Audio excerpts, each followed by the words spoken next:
Baik, di sini saya akan menjelaskan mengenai definisi kepemimpinan. Secara umum, definisi kepemimpinan berarti kemampuan dan kesiapan yang dimiliki oleh seseorang untuk dapat mempengaruhi, mendorong, mengajak, menuntun, menggerakkan, mengarahkan, dan kalau bisa memaksa orang atau sekelompok orang agar menerima pengaruh tersebut. Selanjutnya, berbuat sesuatu yang dapat membantu tercapainya suatu tujuan tertentu yang telah ditetapkan. Kepemimpinan biasanya diartikan sebagai kekuatan untuk menggerakkan orang dan mempengaruhi orang. Kepemimpinan hanyalah sebuah alat, sarana, atau proses untuk membujuk orang agar bersedia melakukan sesuatu secara sukarela. Selanjutnya, konsep kepemimpinan. Konsep tentang kepemimpinan itu sendiri adalah, yang pertama adalah kepemimpinan adalah buah dari hubungan tiap individu dalam organisasi atau golongan. Kepemimpinan lahir bukan karena adanya status atau derajat seseorang, karena status bisa saja menghancurkan kepemimpinan itu sendiri, ataupun sebaliknya. Yang kedua, setiap individu dalam suatu golongan atau organisasi memiliki potensi dan kapasitas untuk memimpin dan bisa menunjukkan perilaku kepemimpinan. Yang ketiga, jika individu menjadi pemimpin dan suatu waktu, bukan berarti pada waktu yang akan datang juga akan menjadi pemimpin. Itu juga berlaku dengan jenis kepemimpinan lain yang memiliki waktu temporal sementara berganti seiring waktu. Yang keempat, kepemimpinan bisa dinilai dari seberapa kualitas pemimpin bisa merencanakan dan meraih tujuan tertentu, serta bisa dinilai dari kekompakan pada suatu. Kemudian teori kepemimpinan. Yang pertama adalah teori psikoanalisis, yaitu seseorang pemimpin harus dapat tampil sebagai seorang ayah, sebagai sumber kasih sayang dan ketakutan. Kemudian yang kedua adalah teori antisipasi internal atau interaction expectation theory. Ada beberapa pendekatan yang paling menentukan karakteristik kepemimpinan. Yang keempat, sifat kepemimpinan dalam pendidikan. Tehani Handoko menyebutkan ada beberapa sifat penting yang harus dimiliki oleh seorang pemimpin.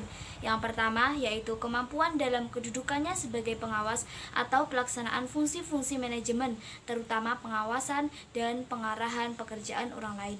Yang kedua yaitu kebutuhan akan prestasi dalam pekerjaan, meliputi tanggung jawab dan keinginan untuk sukses. Yang ketiga yaitu kecerdasan mencangkup kebijakan, pemikiran kreatif, dan daya pikir. Yang keempat yaitu ketegasan atau kemampuan untuk membuat keputusan-keputusan dan mengarahkan masalah dengan tepat.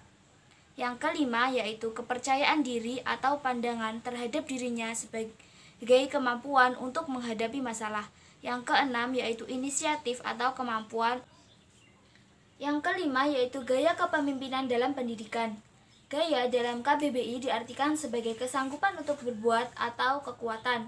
Gaya kepemimpinan adalah pola tingkah laku yang dirancang sedemikian rupa untuk mempengaruhi bawahan agar dapat melaksanakan kinerja yang dimiliki oleh bawahan sehingga kinerja organisasi dapat terlaksana secara maksimal.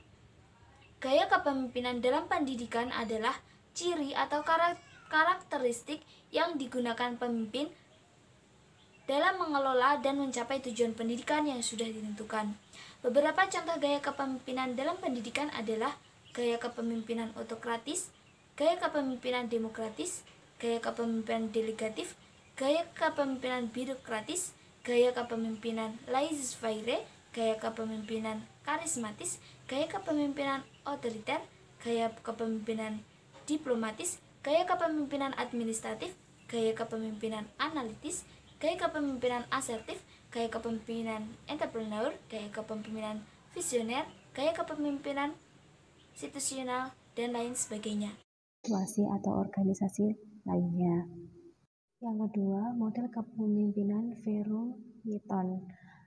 Model ini menekankan pada satu aspek tunggal yang terjadi antara perilaku pemimpin dengan partisipasi bawahan dalam membuat keputusan. Jadi artinya Model ini mengasumsikan bahwa karakteristik situasi mempengaruhi partisipasi bawahan dalam membuat keputusan. Ketiga, model kepemimpinan Pythagore, teori jalur tujuan. Model Pythagore menjelaskan bagaimana seseorang pemimpin dapat memudahkan bawahan dalam melaksanakan tugas dengan menunjukkan bagaimana prestasi mereka dapat digunakan sebagai alat mencapai hasil yang mereka inginkan, sehingga model kepemimpinan ini sangat efektif. Yang keempat, model kepemimpinan managerial grid. Model kepemimpinan managerial grid, seseorang pemimpin dituntut memiliki penyesuaian hubungan kerja yang baik dengan anggotanya.